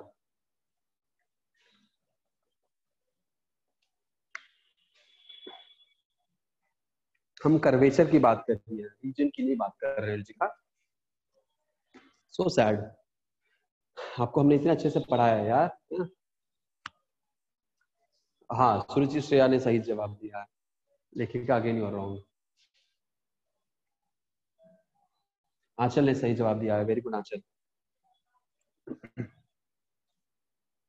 चलो तो हम ही बता देते हैं, इसका आंसर होगा लेसर कर्वेचर, क्या है, कौन सा कर्वेचर है, ये लेसर कर्वेचर इसको हम कहते हैं, है ना, और इसका एक और नाम भी हमने बताया था, और अपने नाम में एकदम सही लिखा है, राइट, अपने नाम एकदम सही लिखा है, चलो बढ़िया है, लेसर कर्वेचर, और ऑपोजिट वाला क्या है, ऑपोजिट वाला है ग्रेटर कर्वेचर, और ये पर्टिकुलर जो रीजन है इसको हम कहते हैं पाइलोरिक रीजन, और यहाँ पे एक होता है स्पिंस्टर, पाइलोरिक स्पिंस्टर, है ना, पाइलोरिक स्पिंस्टर, यहाँ पे होता है lower oesophageal sphincter, lower oesophageal sphincter, ये है आपका फंडस रीजन, ये है आपका कार्डियक रीजन, ये है आपका पाइलोरिक रीजन, ठीक है, और ये है आपका डिओडेनम, ये है आपका इसोफेगस, हम ये सब चीजें यहाँ पे स्ट्रक्चर थोड़ी मार्क करने आए, क्या होता है यहाँ पे होता है पैंक्रियास, क्या होता है यहाँ पे होता है आपका पैंक्रियास, हमने ये भी देखा था, यहाँ पे क्या होता है पैंक्रियास होता है, जिसमें बहुत सारे लोब्स होते हैं, और यहाँ से निकलता है आपका एम्पुला जो यहाँ पे ओपन होता है, ठीक है, स्प्लीन जस्ट यहीं पे प्रेजेंट होता है, स्प्लीन कहाँ पे प्रेजेंट होता है, जस्ट यहाँ पे प्रेजेंट होता है, इस पर्टिकुलर पॉइंट पे, ठीक है, स्टमक के साथ अटैच्ड हमारे लेफ्ट हैंड साइड कॉर्नर में प्रेजेंट होता है, लेफ्ट हैंड साइड कॉर्नर में स्टमक के साथ अटैच्ड प्रेजेंट होता है, ठीक है, लेफ्ट हैंड साइड, इस क्या होते हैं इसके पास, ये लेफ्ट हैंड साइड में क्लियर है, लेफ्ट हैंड साइड में अटैच यहाँ पे स्प्लीन प्रेजेंट होते हैं, जस्ट पैंक्रियास के ऊपर, ठीक है, पैंक्रियास के ऊपर और स्टमक से अटैच होकर हल्का सा इसके कांटेक्ट रहता है स्टमक से, और स्प्लीन यहीं पे प्रेजेंट होता है, this is what the spleen is, ये क्या है, ये स्प्लीन है, ठीक है, क्या है, स्प्लीन है, ऑलराइट, हमारे जो स्प्लीन होते हैं, ठीक है, हमने स्प्लीन यहाँ पे बनाया, ये जो स्प्लीन है, ये अगर हम इसको थोड़ा सा क्रॉस सेक्शन करके देखते हैं, ठीक है, हम इसको क्या करते हैं, इसको ऐसे काट देते हैं, ठीक है, क्रॉस सेक्शन, और हम इस रीजन को हम ऐसे उठाकर देखते हैं, ठीक, इस रीजन को हम उठाकर देखते हैं, तो हम यहाँ पे बनाते हैं, ये पर्टिकुलर रीजन है,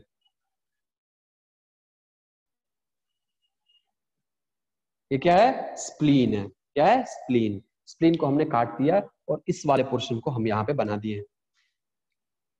ठीक है, चलो। तो स्प्लीन में क्या होता है, एक होता है एंट्री पॉइंट और एक होता है, यही होता है एग्जिट पॉइंट। यानी एक होता है एफरेंट और दूसरा होता है इफरेंट। तो एफरेंट और इफरेंट सेम एक ही पॉइंट होता है, यहीं से एंटर होता है, यहीं से एग्जिट भी होता है। ठीक है, बाकी कहीं से ये एंट्री नहीं होता है, सिर्फ यहीं से एंट्री होता है और यहीं से एग्जिट होता है। यहाँ पे आपको वेन्स होते हैं।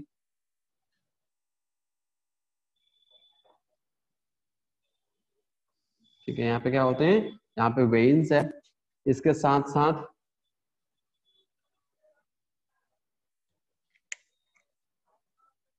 यहाँ पे वेन्स है, इसके बाद यहाँ पे क्या होता है, यहाँ पे आर्टरी भी होते हैं। यहाँ पे क्या होते हैं, आर्टरी भी होते हैं।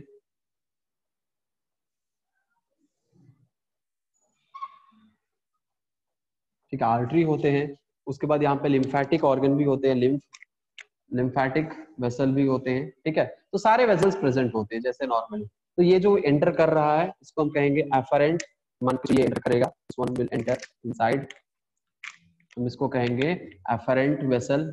ये यहाँ से निकलेगा, इसको कहेंगे इफरेंट वेसल। और ये है आपका lymphatic vessel. Lymphatic vessel enter नहीं करता, सिर्फ एक्सल क्या होता है, यहाँ से एंटर नहीं करता, सिर्फ यहाँ से होता है, सिर्फ यहाँ से मटेरियल बाहर निकलते हैं। ठीक है, बाहर। ऑलराइट, चलो। तो क्या है, ये पर्टिकुलर स्प्लीन है और स्प्लीन में अपना खुद का स्प्लीनोसाइट होते हैं। ठीक है, स्प्लीन सेल्स होते हैं, हम कह सकते हैं स्प्लीन सेल्स। तो स्प्लीन सेल्स होते हैं जो पूरा स्प्लीन को बनाते हैं। ठीक है, नॉर्मली। और यहाँ पे दो पर्टिकुलर रीजन होता है, एक होता है व्हाइट रीजन, दूसरा होता है रेड रीजन। एक होता है व्हाइट रीजन, दूसरा होता है रेड रीजन।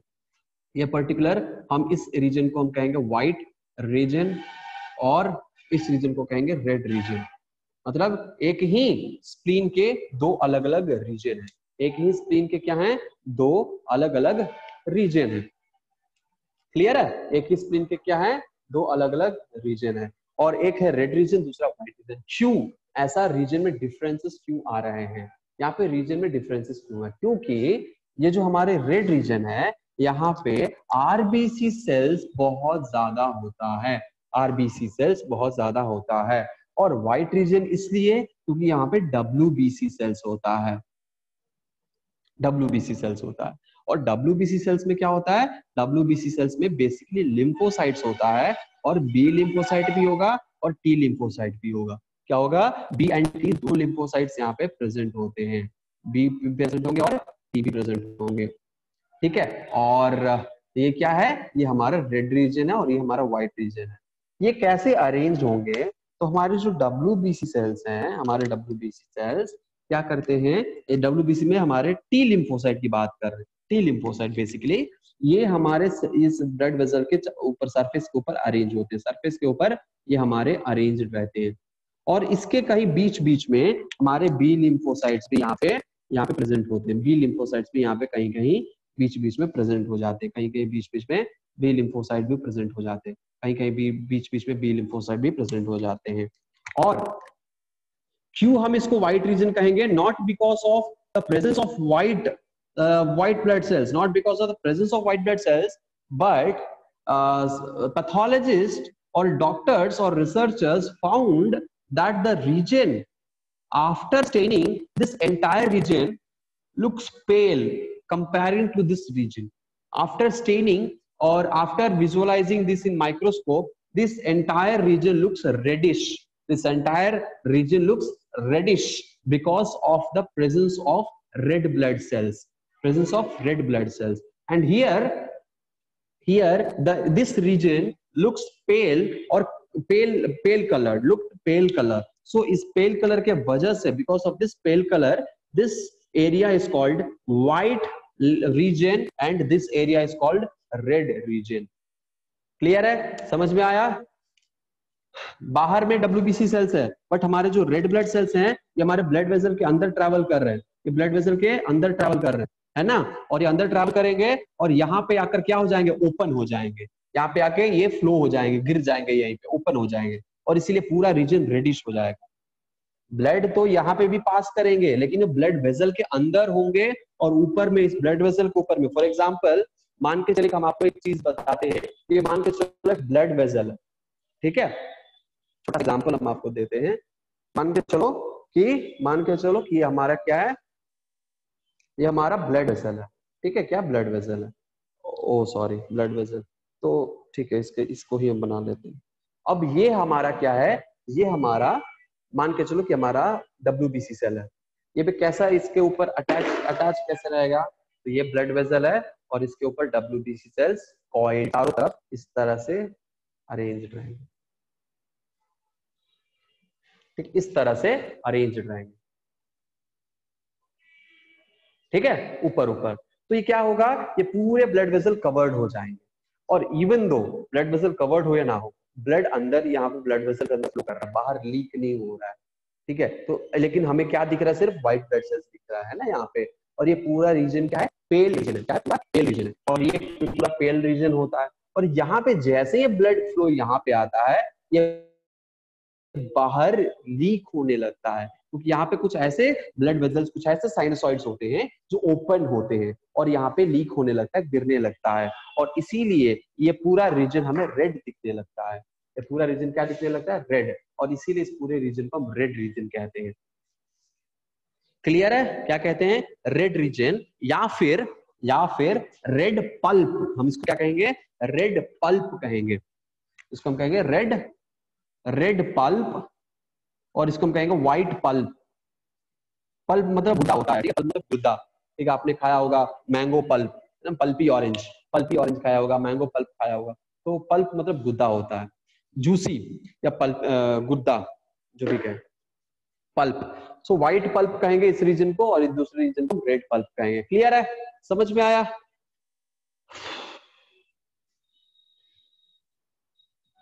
चलो, रेड पल्प में हमारे क्या होंगे, RBC सेल्स होंगे, साथ ही साथ यहाँ पे फैगोसाइट्स भी प्रेजेंट होते हैं। ठीक है, लेकिन यहाँ पे व्हाइट पल्प में सिर्फ लिम्फोसाइट्स प्रेजेंट होते हैं। यहाँ पे रेड पल्प में नोट करिए, फैगोसाइट्स भी प्रेजेंट होंगे। RBC के साथ साथ फैगोसाइट्स भी प्रेजेंट होते हैं। ठीक है, फैगोसाइट्स भी प्रेजेंट होते हैं। क्लियर है,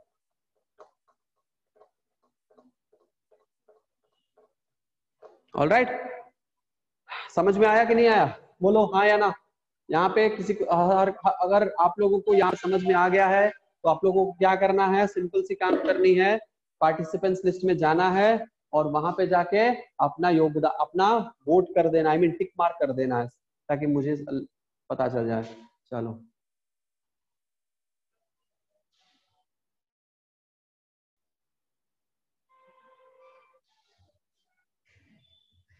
ऑलराइट, आगे बढ़ेंगे और हम देखेंगे नेक्स्ट हमारा। अच्छा, तो सारे लिम्फ ऑर्गन्स, लिम्फ टिश्यूज को हमने देख लिया है ना, सारे ऑर्गन्स और टिश्यूज को देख लिया। अब हम बात करते हैं, अब नेक्स्ट बात करेंगे ऑटो इम्यूनिटी का, ऑटो इम्यून डिसऑर्डर्स के बारे में, ऑटो इम्यूनिटी के बारे में, HIV के बारे में, एड्स के बारे में। ठीक है, HIV एड्स हम लोग बात करेंगे। अभी तक सबको सब कुछ क्लियर हो गया है, राइट। तो चलो हम लोग थोड़ा सा, क्योंकि यहाँ पे टाइम हमारे पास अभी बस 15 मिनट ही बचे हुए हैं, तो इस 15 मिनट के दौरान हम लोग HIV का थोड़ा सा बेसिक इंट्रोडक्शन, हम लोग ऑटो इम्यूनिटी के बारे में थोड़ा सा अंडरस्टैंड कर लेते हैं। और अगले क्लास में हम एड्स शुरू करेंगे, HIV पढ़ेंगे, और HIV के साथ साथ हम लोग उसका स्ट्रक्चर, उसका फंक्शन, ये सब देखेंगे। अगले क्लास पूरा का पूरा HIV ही होगा। तो अपने दोस्तों से कहिए कि ये चैप्टर बहुत इंपॉर्टेंट है, ये टॉपिक बहुत इंपॉर्टेंट है, इसलिए इस टॉपिक पे ज्वाइन करें। उनके लिए ही हम ये क्लास लेते हैं, अपने लिए नहीं लेते हैं। अगर किसी को समझ में नहीं आता है, प्लीज मेरे पास आइए, मुझसे कहिए कि ये समझ में नहीं आ रहा है। ठीक है, मुझे मैसेज करिए कि मुझे ये पर्टिकुलर टॉपिक समझ नहीं आया, मुझे ये पर्टिकुलर पॉइंट समझ नहीं आए, ये पर्टिकुलर क्वेश्चन नहीं बन रहे हैं मुझसे, इस पर्टिकुलर कॉन्सेप्ट क्लियर ही नहीं हुआ है, मुझे बोरिंग लग रहा है। ठीक है, मुझसे कहिए, हम उसको सॉल्यूशन देंगे। ठीक है, हम उसको सॉल्यूशन देंगे आपको। देखिए, मेरा काम है कि हमारे पास जो भी में पढ़ा हुआ है, और उस भेजे से जो भी आपको चाहिए होगा, जितना कि आप क्लियर क्वालिफाई करने में जरूरत पड़ेगा, ये सारा हम भेजे से निकाल के आपके भेजे में घुसा देंगे। आपके दिमाग में हम उस चीज को क्या करेंगे, रोक देंगे। लेकिन अगर हम इस प्रोसेस में अगर हम सफल नहीं हो रहे हैं, तो कारण कुछ तो कुछ होगा। उस कारण के बारे में हम अंडरस्टैंड करेंगे, एनालाइज करेंगे और इस चीज को हम चेंज करेंगे। कि मेरा मेन मकसद ये नहीं है कि आना है, लेक्चर देना है, निकल जाना है। हम प्रोफेसर नहीं है कॉलेज के लेक्चरर्स नहीं है। कॉलेज के लेक्चर क्या करते हैं, आते हैं, लेक्चर देते हैं, चले जाते हैं। उनको किसी से मतलब नहीं कि वो कैसे पढ़ रहे हैं, क्या पढ़ रहे हैं, मतलब है। मैं लेक्चरर नहीं हूँ कॉलेज, मतलब है मुझे आप लोगों से रिजल्ट निकलवाना है, मुझे आप लोगों को अच्छे से अच्छे नंबर दिलवाना है। उसके लिए हमें क्या करना पड़ेगा, आपको आपके दिमाग में घुसना बहुत जरूरी है। किसी भी कॉन्सेप्ट को अगर हम समझा नहीं पा रहे हैं तो ये मेरा फॉल्ट है, ठीक है। हम उस चीज को चेंज करेंगे किसी और तरीके से, क्योंकि हर एक स्टूडेंट का हो सकता है कि 10 स्टूडेंट यहाँ पे समझ रहे हो, 5 स्टूडेंट समझ नहीं रहे हो, ठीक है। या हो सकता है 5 ही स्टूडेंट समझ रहे हो, 10 स्टूडेंट समझ नहीं रहे हो। तो हम क्या करेंगे, उन 10 स्टूडेंट को, चलो इन 5 स्टूडेंट्स को समझ में आ गया, साइड में कर दीजिए। तो जो नहीं समझ में आया, हम दूसरा मेथड का इस्तेमाल करेंगे, दूसरे टेक्निक का इस्तेमाल करेंगे, ताकि उनको भी समझ में आ जाए। तो सब कुछ, सब लोग यहाँ पे इंपॉर्टेंट है मेरे लिए। इसलिए अगर कोई भी तकलीफ हो, कोई भी प्रॉब्लम हो, आपको अगर समझ में नहीं आ रहा तो मेरे पास आके, किसी को की जरूरत नहीं। यहाँ पे कोई हम गोली नहीं चला देंगे, नहीं, है ना। तो मेरे पास आइए, हमसे बात करिए, हमें बताइए कि पर्टिकुलर कॉन्सेप्ट मुझे समझ में नहीं आया, बोरिंग लग रहा है सर, नींद आ रहा है सर, क्लास में सुबह का टाइम है ना। एनीवेज, तो शुरू करते हैं। तो मेरे पास आइएगा, यही कहना चाहते थे। चलो, ऑटो इम्यूनिटी, ठीक है। ऑटो इम्यूनिटी या ऑटो इम्यून डिजीज क्या है, ऑटो इम्यूनिटी या फिर ऑटो इम्यून डिजीज के बारे में हम यहाँ पे बात करते हैं। ऑटो इम्यूनिटी या ऑटो इम्यून डिसऑर्डर।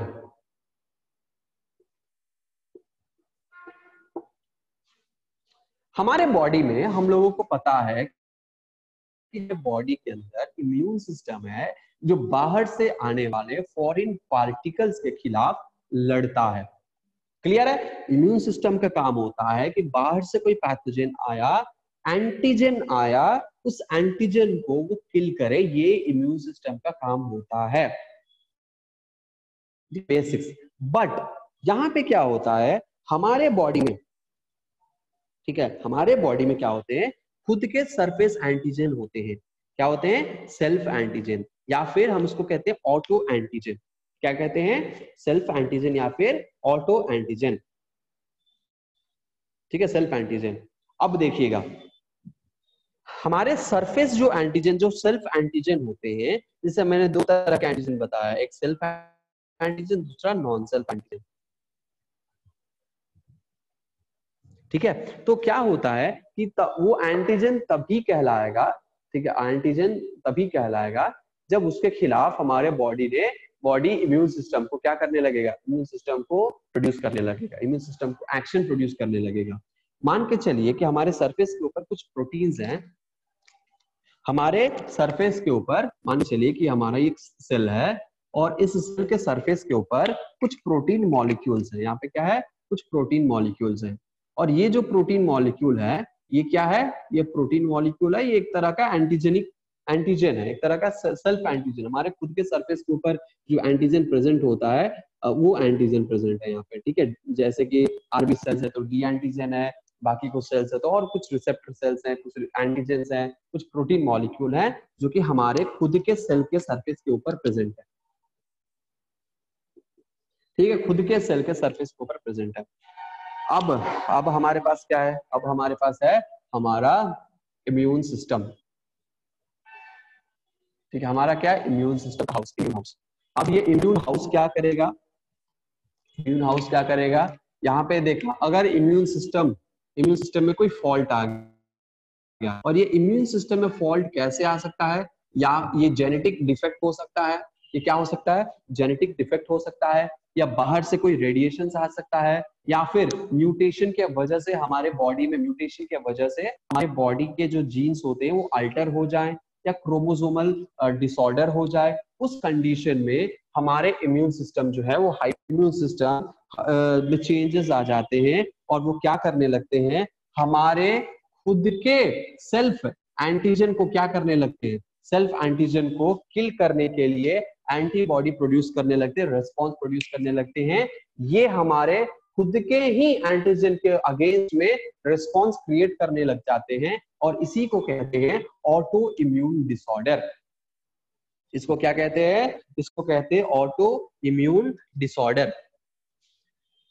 ठीक है, समझ में आया? समझ में आया? हमारे इम्यून सेल्स क्या करेंगे? खुद के ही, ठीक है, खुद के ऐसे कुछ डिजीज हो जाएंगे, जैसे ऑटो इम्यून डिजीज वो होते हैं जो क्या करेंगे? Self destruction of the cells, यानी हमारे इम्यून सिस्टम क्या करेंगे?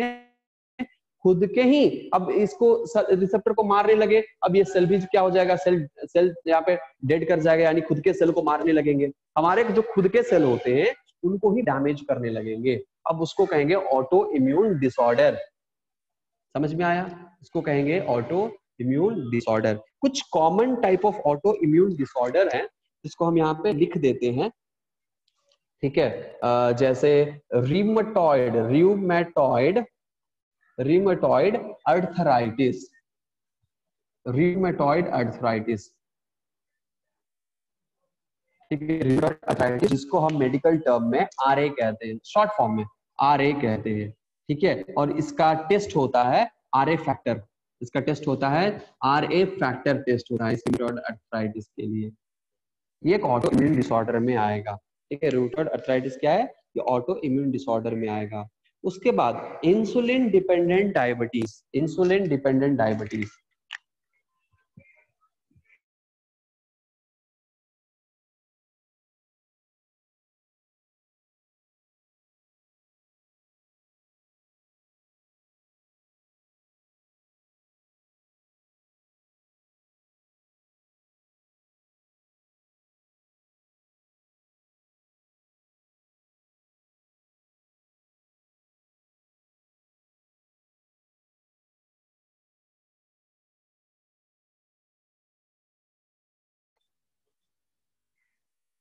ठीक है, मायस्थीनिया ग्रेविस। उसके बाद क्या है? उसके बाद है हेपेटाइटिस, क्रॉनिक हेपेटाइटिस।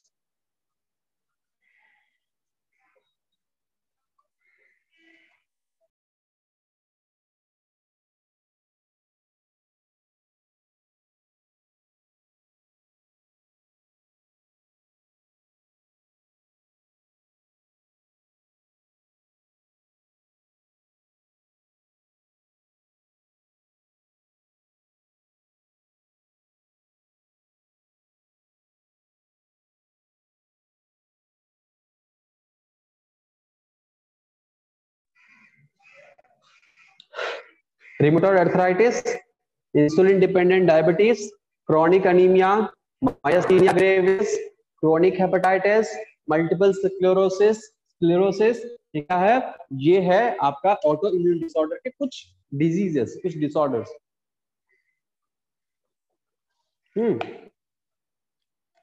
कुछ डिसऑर्डर्स। अब ये जितने भी डिसऑर्डर्स हैं इनके बारे में हम आप कुछ बताएंगे अगले क्लास में, ठीक है, कुछ बताएंगे अगले क्लास में हमारे मायस्थीनिया ग्रेविस के बारे में। क्रोनिक अनीमिया आपको पता होगा, यहाँ पे क्रोनिक अनीमिया यानी बहुत लंबे समय तक अनीमिक पेशेंट होना, अनीमिक रहना, हम उसी को कहते हैं क्रोनिक अनीमिया। लंबे समय तक हम अनीमिक रहते हैं, यानी हमारे जो आरबीसी सेल्स हैं वो नहीं होते हैं, आरबीसी सेल्स का काउंट। क्रोनिक अनीमिया, तो क्रोनिक अनीमिया एक तरह का क्या, क्रोनिक अनीमिया यानी लंबे समय तक अनीमिक रहना, इसको कहते हैं क्रोनिक अनीमिया, ठीक है। तो धीरे धीरे इंसुलिन डिपेंडेंट डायबिटीज है। इंसुलिन डिपेंडेंट डायबिटीज किसको कहेंगे? इंसुलिन डिपेंडेंट हम डायबिटीज उसको कहेंगे जो कि सिर्फ और सिर्फ इंसुलिन के बिना वो डायबिटीज कंट्रोल में नहीं आएगा।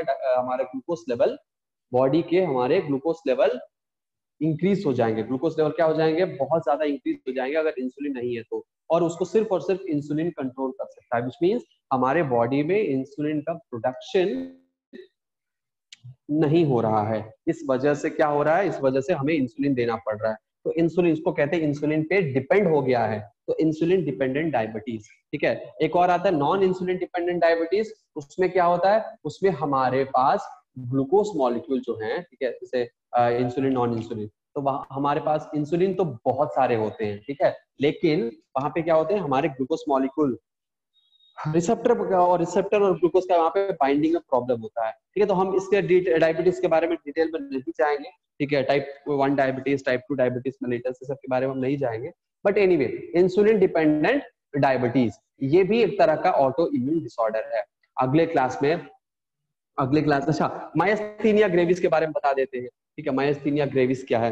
तो मायस्थीनिया ग्रेविस एक तरह का मायस्थीनिया ग्रेविस क्या है? ये मसल से रिलेटेड फॉल्ट है। यानी जब हमारा अपने मस्कुलर सिस्टम पढ़ा होगा,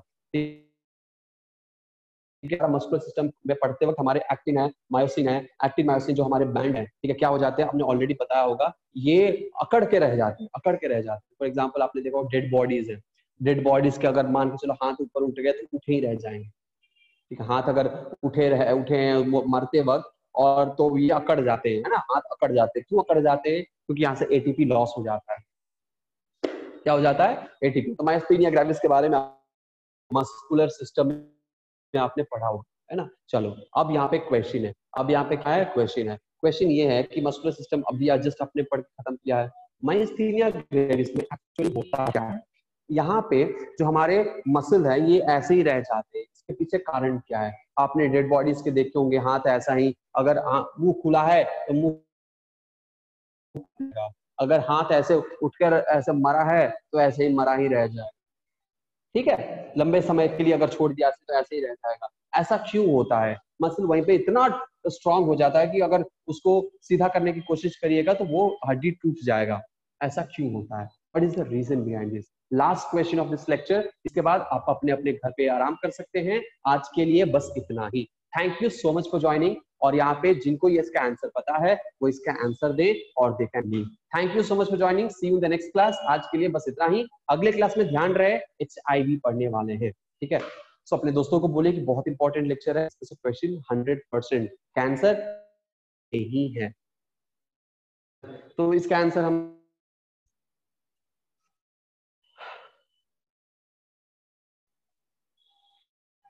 क्यों अकड़ के, अगर आंसर पता है तो प्लीज आंगी आप, आपसे एक्सपेक्ट कर रहे हैं हम। श्रेया, शरण्या, आप लोग बता सकते हैं। चल, इवन प्रियांश, कोई भी बता सकता है।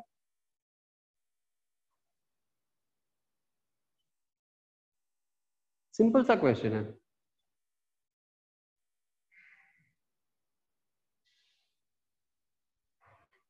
हमारे मरने के बाद हाथ पैर अकड़ जाते हैं, एक ही जिस पोजीशन पे हम मरते हैं, मरते वक्त रहते हैं उसी पोजीशन में रह जाते हैं। अगर कोशिश भी करते हैं हाथ पैर सीधा करने का तो हड्डी टूट जाते हैं। तो ये क्यों होता है? ऐसा अकड़ क्यों जाता है? अकड़ने के पीछे कारण क्या है?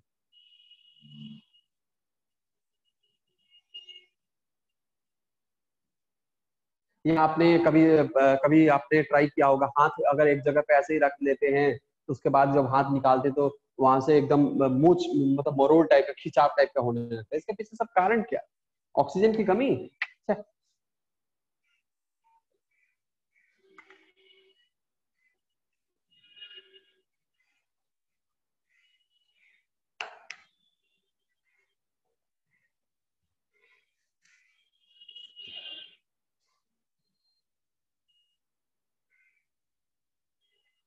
एटीपी की कमी। क्यों एटीपी क्यों चाहिए? एटीपी की कमी की वजह से ऐसा क्यों होता है? एटीपी की कमी कैसे क्यों हो जाती है?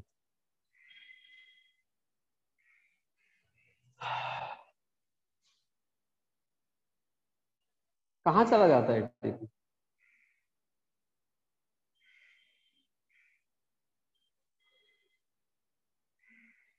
बट ये Shubhangi, you are absolutely right. वहां पे मायोसिन और एक्टिन से डिटैचमेंट नहीं हो पाता बिकॉज एटीपी जो है वो नहीं रह जाता। एटीपी जो है वो खत्म हो जाता है, एटीपी लॉस हो जाता है। और वहां पे क्योंकि एटीपी नहीं बन रहा है, क्योंकि वहां पे कोई अब ग्लूकोज नहीं, एनर्जी नहीं ब्रेक हो रहा है, एटीपी फॉर्म ही नहीं हो रहा है मसल सेल में, दैट इज द रीजन।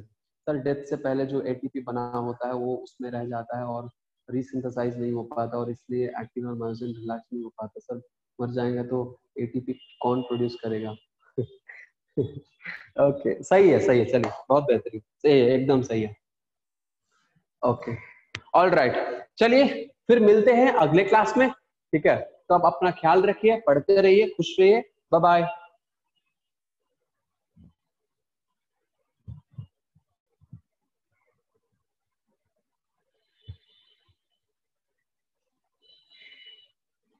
हाँ हाँ, रिगर मोर्टिस कहते हैं हम, रिगर मोर्टिस की बात कर रहे थे, ठीक है। जस्ट हम एक क्वेश्चन पूछ लिया और कुछ नहीं, ठीक है। हम एक जस्ट क्वेश्चन पूछ लिया। माइस्थेनिया ग्रेविस भी लगभग इसी तरह से होता है, इसी तरह का ऑटो इम्यून है। हम उसके बारे में अगले क्लास में पूरा डिटेल बात करेंगे, ठीक है। हम रिगर मोर्टिस के बारे में बात कर रहे हैं।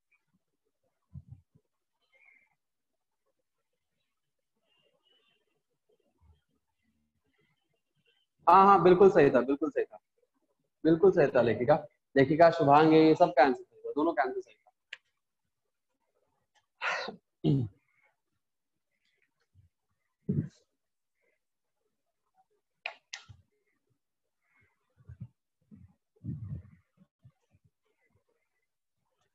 चलो, thank you, take care, bye.